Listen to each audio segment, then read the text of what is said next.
안녕하세요. 제약바이오 업종 분석 담당하고 있는 김승민 연구원입니다. 24년도 국내 제약바이오 업종의 주제는 K글로벌 신약 성과에 주목하라입니다. 자세한 내용 보시겠습니다. 네, 국내 제약바이오 섹터는 크게 3번의 성장을 했는데요. 첫 번째는 한미약품의 신약 기술 수출, 그리고 셀트리온의 바이오시밀러 시장 침투, 그리고 삼성바이오로직스의 CMO 비즈니스의 수주, 대규모 수주 이런 것들이 있었습니다. 그 다음은 뭘까 고민을 해보면 실제로 우리가 신약을 할 수 있는지 여부 성과를 도출하는 시기가 되지 않을까라고 생각하고 있고요. 24년도에는 그런 포인트로 이제 말씀을 드리고 있습니다. 첫 번째로 기대하고 있는 약품은 SK바이오팜의 엑스코프리라는 약품이고요. 제가 기대하고 있는 연간 매출액은 이 회사는 28년도에 $1 빌리언 수준을 달성할 수 있을 것이다. 미국 마켓에서 생각하고 있습니다. 이 신약이기 때문에 GPM이 95% 정도 차지를 하고 있고, 그래서 지금 2020년 이후에 출시 이후에 계속 빠르게 올라오고 있는데, 그 고정비, 판관비를 메꾸고 이제 올해 4분기, 23년 4분기부터 분기 영업이익 흑자를 통해서 내년도 영업이익 연간으로 봤을 때도 흑자 가능하다라고 생각하고 있습니다. 그래서 이 4분기 기점으로 해서 영업이익 흑자 전환되는 포인트로 해서 SK바이오팜이라는 회사 탑픽으로 말씀을 드리고 있고요. 유한영양의 레이저 티닙도 이번에 마리포사와 마리포사2 데이터가 발표가 되었는데요. 마리포사2는 부정적이었고 마리포사는 긍정적이었다. 그래서 FDA의 파트너 얀센이라는 업체가 허가 신청을 예정을 하고 있습니다. 그래서 우선 심사로 지정될 경우에는 아마 내년 3분기 정도에 FDA 허가를 획득할 것으로 예상을 하고 있고, 그러면 글로벌 판매가 본격적으로 시작된다. 그러면 유한은 마일스톤과 그때부터 본격적으로 로열티를 받게 될 것이다라고 생각하고 있습니다. 제가 예상하고 있는 레이저 팀의 글로벌 매출액 퍼스트 라인에서는 한 $3 빌리언 가까이 가능하지 않을까 예상을 하고 있습니다. 셀트리온의 짐펜트라라는 약품인데요. 셀트리온 램시마 SC로도 많이 알고 계신데 10월 달에 미국에서 FDA 허가를 획득을 했습니다. 신약 트랙으로 받았기 때문에 아마도 PBM과의 니고시에이션을 통해 가지고 포뮬러리에 등재가 된다라고 하면 포텐셜이 클 가능성이 있습니다. 회사에서는 5천억 원 이상의 가이던스를 이야기를 하고 있는데 마켓은 가능할까 이런 의구심을 가지고 있기도 합니다. 그런데 포뮬러리에 등재가 되고 협상이 잘 진행된다라고 하면은 이것도 기대해 볼 만한 포인트다라고 말씀을 드리고 있고요. 세 번째는 HLB의 리보세라닙 캄렐리즈맙에 대한 FDA 허가 검토가 지금 이뤄지고 있는 상황이고요.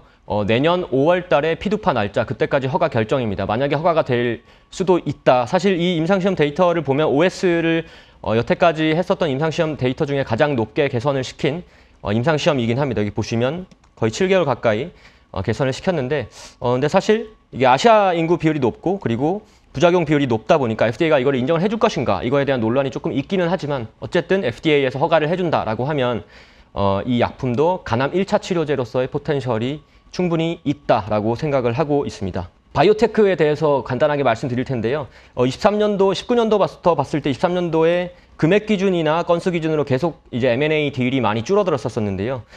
지금 외부 환경 자체가 이제 금리가 피크아웃의 가능성이 내년도에 있다라고, 내년부터 떨어질 가능성이 있다라고 하면, 만약에 제가 BD 담당자라고 하면은 딜을 많이 할 것으로 예상을 하고 있습니다. 그래서 미국에 있는 그 중소형 바이오테크를 대표하는 ETF라는 이 XBI의 바닥을 좀 친 게 아닌가라고 생각하고 있고요. 이 딜이 많아진다라면 이게 반등이 나올 것이고, 우리나라의 코스닥 바이오텍 코스닥 제약 인덱스 자체도 XBI에 연동이 되어서 움직이고 있기 때문에 이게 반등이 나오면은 바이오테크 반등이 나올 수 있다라고 생각하고 있습니다. 그래서 기대하고 있는 거는 면역 염증 쪽에서 한올바이오파마라는 회사와 그리고 ADC에서 레고캠이라는 회사인데요. 면역염증 쪽에서 FcRn 타겟을 하고 있는 업체들의 지금 알제넥스라는 회사가 가장 시가총액이 큰 회사고, 그리고 임상 3상하고 있는 업체들 누가 있나 보면은 이미노반트라는 업체가 있습니다. 최근에 임상 1상 데이터 굉장히 긍정적인 데이터를 냈기 때문에 3상에 빠르게 진입할 것으로 예상을 하고 있고요. 이미노반트의 주가 레벨을 기대할 수 있고, 이 이미노반트의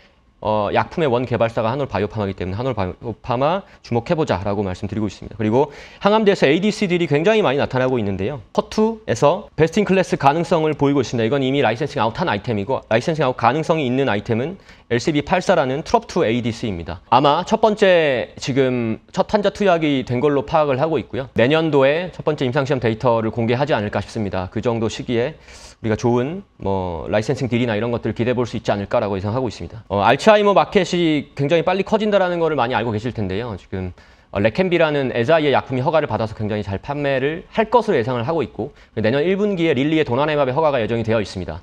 삼바가 하고 있는 비즈니스가 고객사가 잘 되면 잘 되는 구조이기 때문에 이 항체라는 모달리티가 굉장히 마켓이 커진다라고 하면 삼성바이오로직스의 수혜를 기대해 볼 수 있다라고 말씀드리고 있고요.